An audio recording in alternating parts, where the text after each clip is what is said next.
All right, we are live. Welcome if you are here live. Welcome if you are watching on the replay. Welcome.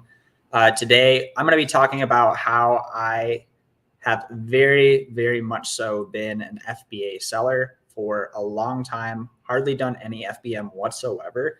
And now I'm transitioning to do at least a good part of my business FBM now. And also, we're going to live stream source as well. So basically, I started in 2019. I did Amazon FBA books, used books, like the whole thrifting route. Always did FBA for that. Did not do any FBM. Even when I transitioned to retail arbitrage and online arbitrage, I really did not do very much FBM. Probably up until around a month ago, I had probably done under 10 sales FBM total. Very little FBM. And so like that's kind of a big change to just go from like doing very little FBM to um, having a good part of my business be FBM. I do around 75K in sales every single month. And so I'm probably going to do maybe a third of that FBM. We'll see how things end up going. But there's a couple reasons why I want to do some FBM. Number one, full transparency. I got a counterfeit claim. Maybe I was already going to do some FBM anyways, but I got a counterfeit claim several weeks ago, and I was at like a 264 account health score, and it dropped my score all the way to 0, and they were threatening to suspend me, which is absolutely terrifying. And it was over one claim on an item that I'd sold 3 months ago. It was a load of just ridiculousness. Thankfully, they never actually shut my account down. It ended up not being a problem. But I was thinking like, okay, like we have a lot of money at FBA. We don't need to be risking that much because if you get suspended, it's a possibility that you're not going to get your inventory back.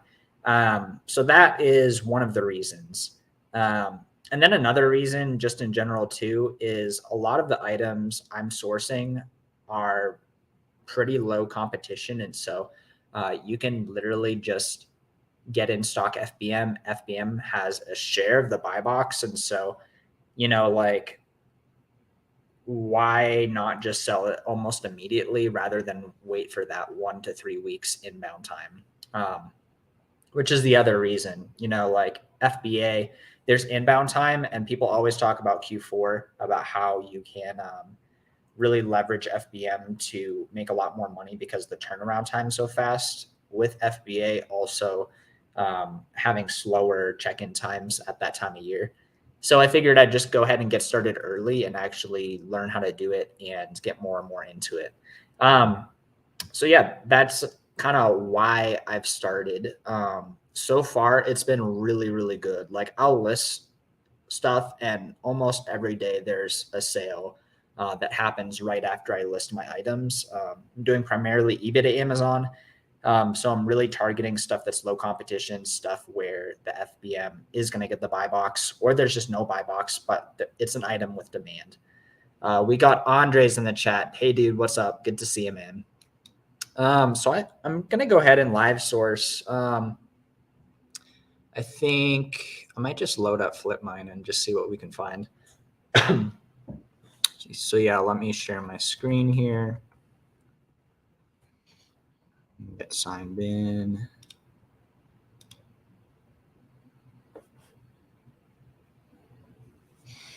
And gonna share my screen.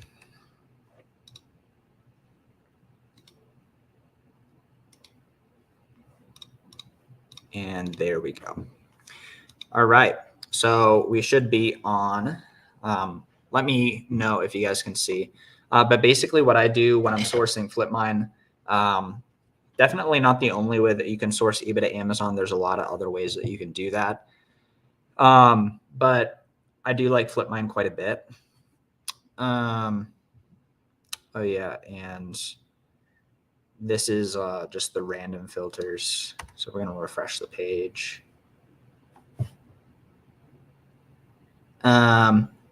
So if you guys have been on FlipMine at all, you know that outlet. Basically, there's just a couple people on this listing, and this is a bit riskier of a listing. Like the brand is on the listing. I mean, I could sit here and explain this to you, but like usually we see this, we've checked it out once, we don't click into it anymore.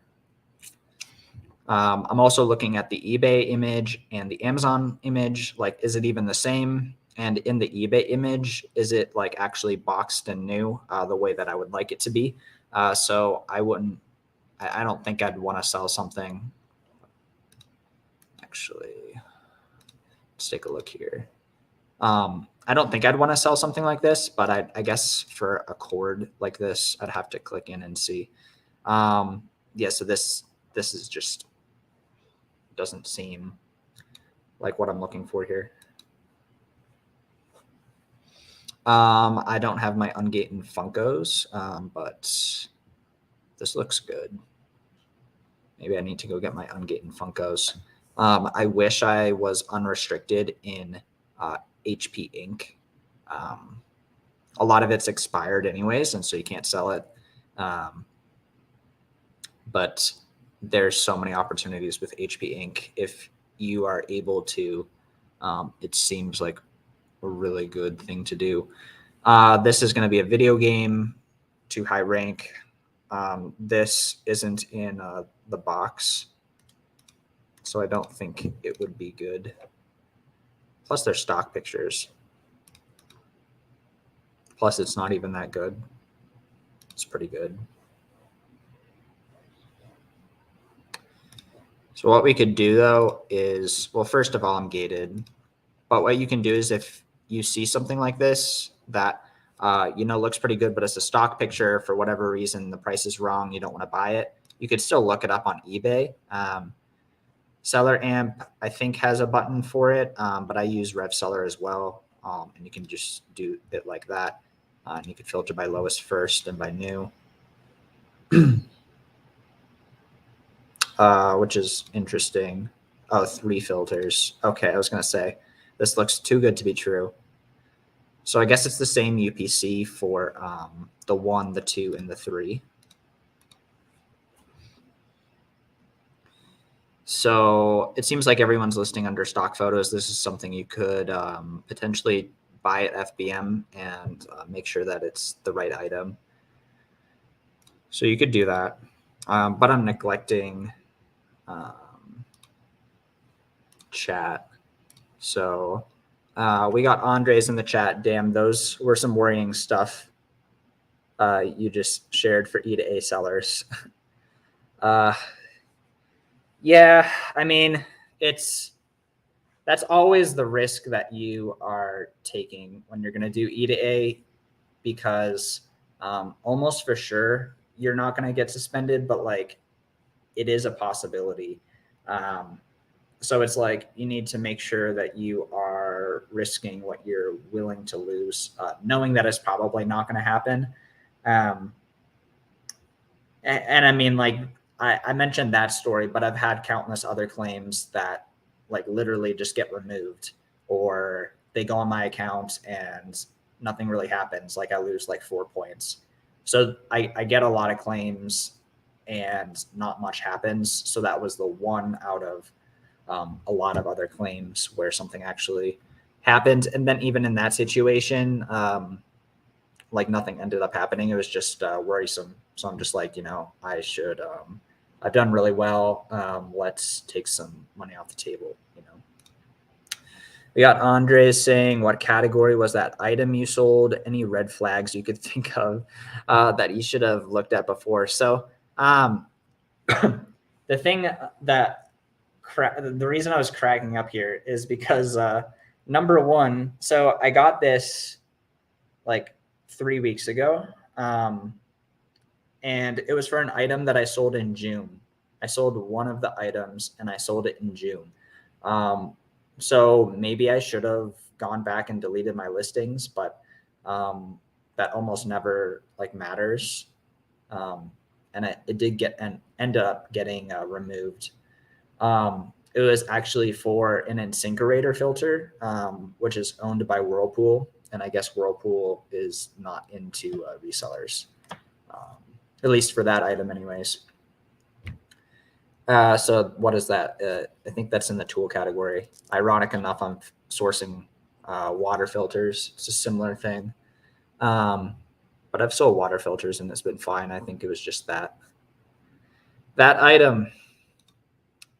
What's up, RW? Good to see you. FBM'er stands for Fulfilled by Amazon, which you know, but nobody else knows. But I was just explaining basically I'm transitioning part of my business to FBM. On top of that too, like I'm going to be very picky with my FBM orders.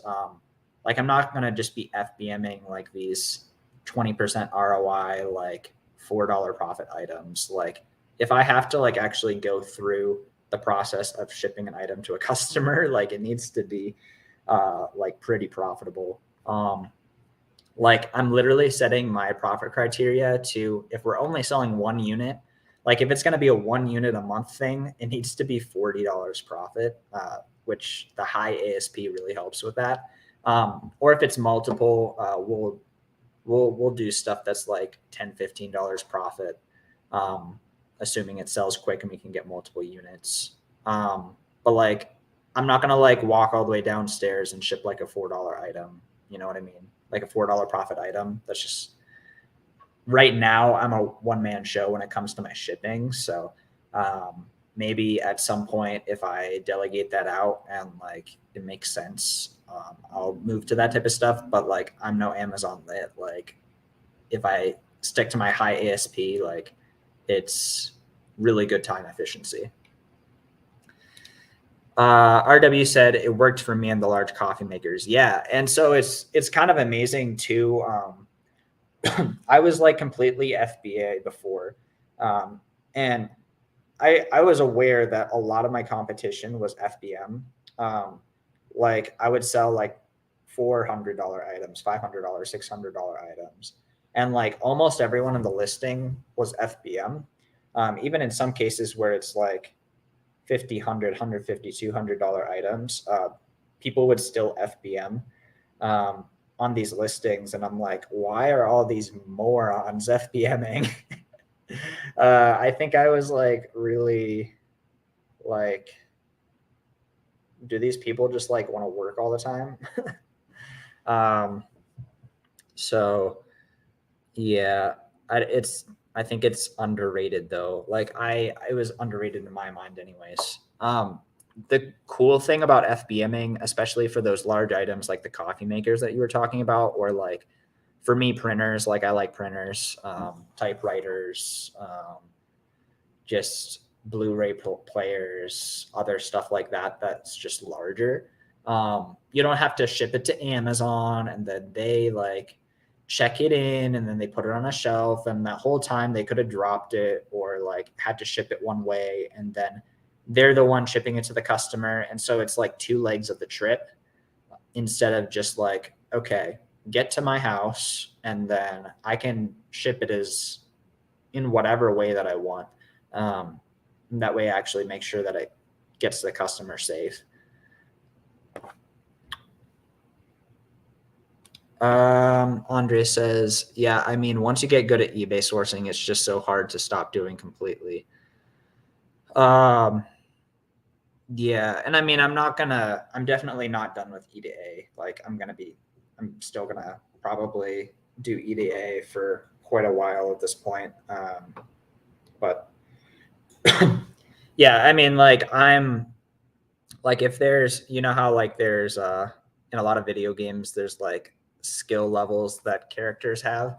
And like maybe their fishing skill is like a 6, but they have level 90 in attack or something like that. My online arbitrage skill outside of E2A is probably like a 20 out of 100. But my E2A is just like so much higher that I'm just like, I'm going to have to start like, it's probably not that bad, but like I know about like a lot of the stuff online arbitrage people do. I just like don't do it. I'm not used to it. I'm not optimized for it.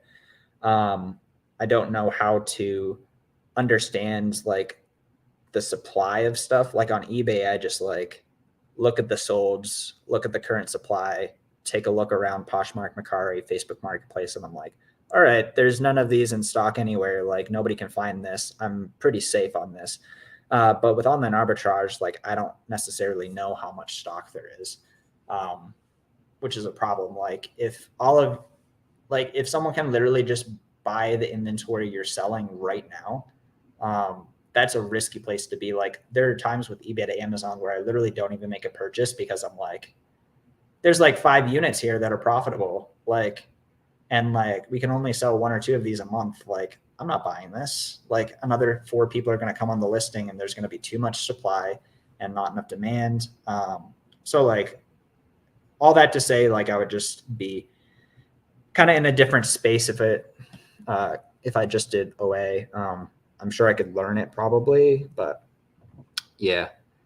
Yeah. What's up, Kevin? What happened? People worrying me in the comments. Yeah. So long story short, part of the reason I'm doing some FBM is because I had 264 account health rating and I got hit with a counterfeit claim from a brand and my account health rating went all the way to 0, like out of the blue. And Amazon was emailing me saying, you're going to be shut down in 72 hours. Your account's going to get shut down. So I, of course, like emailed the brand, tried to get on the phone with Amazon, submitted a plan of action, the whole usual thing you do with claims. And like, of course it was E to A. So like it's the regular routine. And I was super thankful because the claim ended up dropping off the account. But it was also a ridiculous situation because it never should have really even been on my account in the first place. This was for something that I sold in June. And this happened mid-August. So like with how ridiculously strange and random and out of the blue that situation was, I'm like, I need to like continue taking money off the table with Amazon because like Amazon's an amazing way to make money. And like, if you're listening to me and you're scared, like, oh, Amazon's not a good way to make money, but you're sitting there with your $4,300 of inventory valuation, like you're not risking enough because there's serious money to be made on Amazon. But if you've made solid money that to me is life-changing and like I were to just get shut down, you know, like that's a shame, you know, that's a problem, at least to me anyways. And like, I could always just keep reinvesting forever and ever and ever. And so I'm just going to keep reinvesting in FBM, and stuff outside of Amazon as well. So that's part of why I'm doing FBM.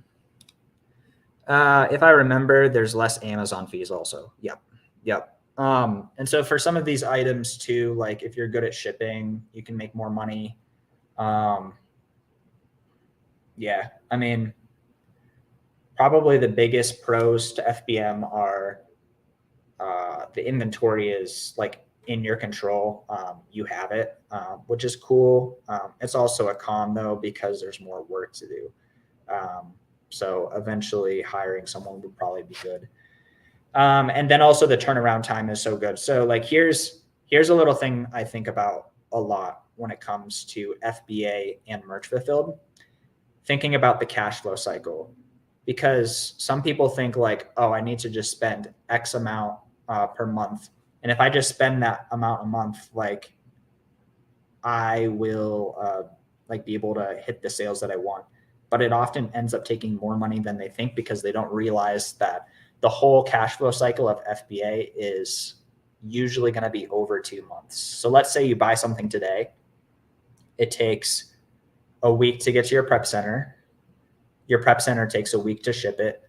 And so sometimes these things are faster or slower, but that's a pretty good estimate. And like, honestly, prep centers are pretty slow. I've had bad experience with them, but it could be as low as 3 days and then shipped out in 2 days. But we'll just call it 1 week to the prep center or your house, 1 week out the door. So there's 2 weeks right there. It could be 1 to 3 weeks to go active at Amazon. So we're looking at 2 plus 3 weeks inbound. So 5 weeks until the item goes active. And then let's say you buy your month supply, like everyone says, 5 plus 4 is 9. So you're at over 2 months right there. And then you have the 2-week payout. So that's 11 weeks. That's almost 3 months. And so if your stuff just like flies off the shelf and you have like 3-day inbound to your house and then you ship it out the door the next day, you could cut it down like a week or two. But you're still going to be at like 2 months turnaround for your money FBA. So like the money is like just understanding where the money is in that whole system is helpful to me. And then the main difference with FBM is, instead of like it'll still take the week to get to me. And honestly, like I'm not a slave driver of myself. So it'll probably take a week to get listed. Although what I'm trying to do is like the stuff that I buy like batches of or like my high priced items, I'll try and open those boxes that day and get those listed ASAP. So we'll call that a week or two. But then like those items, like you could sell those that next day, which is amazing. So there's no inbound time. And there's still the 2 weeks until you get the money back. But it's a much shorter cash flow cycle. Especially if you're choosing to buy really shallow, which I like doing quite a bit. You could literally like several times this has happened. I've bought a test buy of stuff and it just sells out within 2-3 days, which is an ideal situation. We got Armand in the chat. What's up? We got RW. That's how I get 80% of my items when I sold on Amazon was from eBay. Yeah. Especially the used coffee makers too. There's just so much stuff because it's like the everything store. Yeah, it was scary. Like, yeah, sorry to hear, man. That was crazy close. Yeah, I appreciate that. On one hand, I appreciate it, and then on the other hand, it's like I am knowingly doing a business model that is inherently riskier. But it definitely stinks. And it's like, all right, let's just make sure I'm mitigating risk as much as possible. Like I'm not doing this like 27% ROI BS. Like my money is going into a system where I don't like, it's not guaranteed that I'm going to get my money back. So I don't like just buy really low ROI stuff all the time. Like I'm literally spending extra time sourcing and buying shallower to raise my ROI.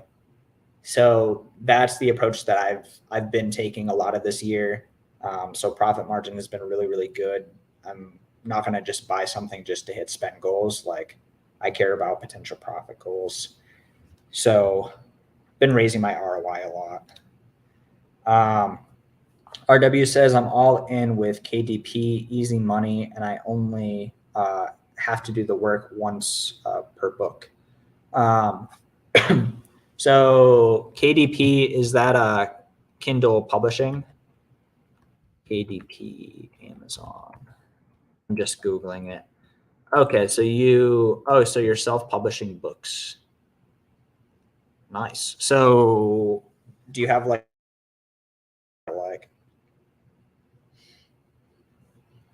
or is it like other people's books?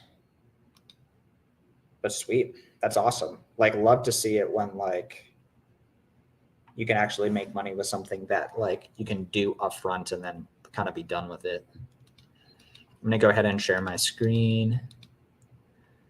We're here. Refresh it again. That dumb owlet thing. I don't do beauty. I don't really do beauty. But we also see pack of 4 and 4 ounce. I don't really do beauty. And nothing too much new came up, so we're going to scroll down. We got this dumb soap stuff. Some more health and household stuff. We've clicked into this brand and it looks like they're on the listing, so I don't click that anymore. High ranked video game, not in the box. So this could be something though. Looks like we have a $20 profit, 127, 28% ROI. So we'll see if this is even a match. So what I like to do right off the bat is I take a look at the UPC and I match it up. I take a look at the last two digits, 7-4, and I click into here. And I'm not seeing it as the same UPC. And when I see this, I usually get a little sketched out. Yeah, we have one seller. So we move on. Beauty stuff. I'm not super into beauty. I've never seen this brand before of batteries. Take a look.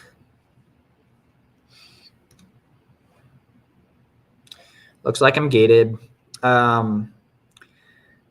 So here, if you're here 30 minutes into the stream, like this is an underrated tip. Do not just source under 100K in rank. There's a lot of really good stuff in high rank items. What really matters is the ratio between how many sales it gets a month and how many sellers are on the listing competitively. I think that just goes over a lot of people's heads, or people don't care, or people are just like, oh, sales rank matters. Oh, 500K garbage. But like, if it gets 5 sales a month, and let's say by the time you go in stock on this, another person goes out of stock, so there's 2 people on the listing, that means you get 2.5 sales a month, depending on who gets buy box, et cetera, et cetera. Also, this guy's FBM. So if you're FBAing, you're going to win over him probably. And this guy's FBM as well.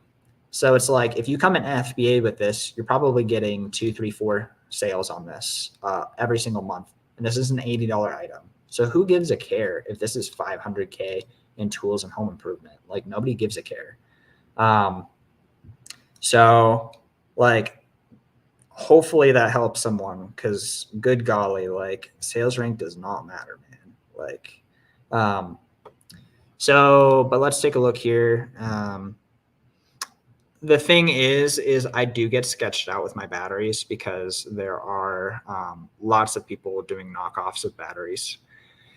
So what I would probably try and do is I would Google search this, not Google search this, but eBay search this, and take a look and see, like, is this a market where I see all these eBay pictures of stock photos saying free USA shipping, like blah blah blah blah blah, with this battery in it. Because if I even see a hint of that, like, I don't want any part in this. But if I just see regular old listings like this with regular sellers who are shipping from the United States with regular shipping time, I could be in for this. We click in here for the month. We see there's a couple drops per month, kind of like Seller Amp is saying. I am gated in this, so before I would buy this, I would need to see if I could get auto ungated. So this isn't something that's just gonna be like your home run product, but like, this is $35. If you're picky, you could even send them like a 31 or something if you care. But I mean, this is already great. 82% ROI, $28 profit. Like, you just buy this, send it in, sell it, make your $28 profit. Like, just buy one. Like, awesome. $28 profit, 82% ROI. Awesome. So let's see if it has this issue that I was talking about here. Okay, so there's not much supply, but there are some. And for some reason, people are selling 2-packs, which is kind of strange. Is there a model number here? I'd love to see. Okay, so the 1907CB. That is such an obnoxious thing. Power.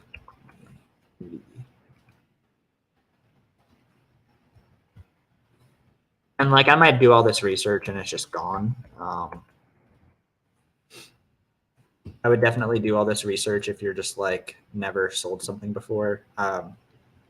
Like sold this type of item. Like I'm not like a battery expert at all. Okay, so there's a lot of them, but they don't. So like if it was all like this is the stereotypical stock picture type thing that I was talking about. Well, let's see if I could come up with an example here. That is like that. Yeah, like this stuff, this garbage. Wow, nice knockoffs. So like this stuff, not all Makeda batteries are fake, but it's definitely a more beware type thing. So this might even be a situation where there is a lot of supply, although a lot of it is higher priced. Okay, I mean, okay, so this is $35. Oh, and it's not even coming up on search because they didn't put the model number in. So yeah, that's a good sign. Got brand new. So really, if someone wants to come in and buy these, they're going to be paying $45 or $50, which is much worse. That's still okay, and that's not that great. So yeah, I mean, this is pretty good here. We do see a stock photo here. People selling knockoffs. I mean, this looks pretty clean. I'd feel pretty comfortable doing this. Yeah. Yep. So UPC matches, we see 7-7, we see 7-7. And so last thing I would have to do is just go in and see if I can get auto ungated. I'm trying to explain the process, like over explain the process. In case like there's some people who just haven't sourced a ton before, because like I'm on live stream trying to teach you guys how to do this. You'd want to do this faster if you're doing it by yourself. Eventually you'll get faster and faster as you analyze more products, especially as you are looking at stuff that you like. Let's say I've sold like hundreds of batteries. Like I'm not gonna have to do all this analysis. I'll just be able to take a look like, oh yeah, like people aren't faking BAUers, and I would just know that. But like since I don't sell tons of batteries, I need to like do some more research, and would need to get ungated in this.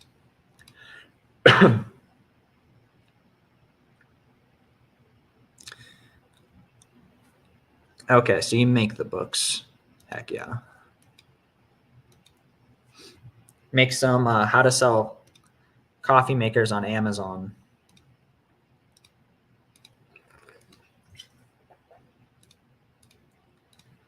That would be a good KDP book. I wonder if there's any KDP books for like how to sell on Amazon, or like how to make a full-time income selling on Amazon or eBay. I'd be curious, like, do you think those types of things would sell?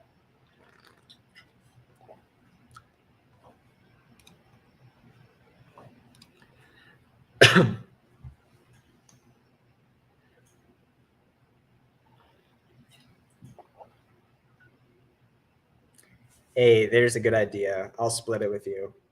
Yeah, you should write that, because like that's what you did. Except you usually weren't full time. You were like full time plus part time reselling, but you were doing reselling effectively part time with full time income.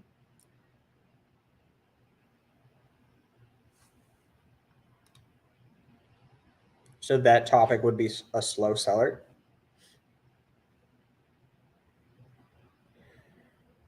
Hmm.